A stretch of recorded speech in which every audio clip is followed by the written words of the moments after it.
Hi, in this video I will show you how to turn off guest Wi-Fi on the Xiaomi Mi Router 4A. All you need to do is to open Mi Wi-Fi app, log into your Mi account, and you should see the screen like that. Then you need to go to the toolbox, click on the more tools,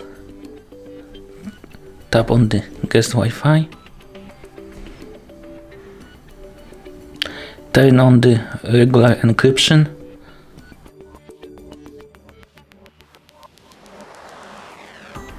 and there you can change the guest Wi-Fi password and encryption type and name, and to confirm everything, click save.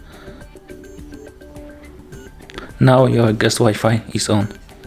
Thank you for watching. If you like this video, subscribe to our channel and give us a like.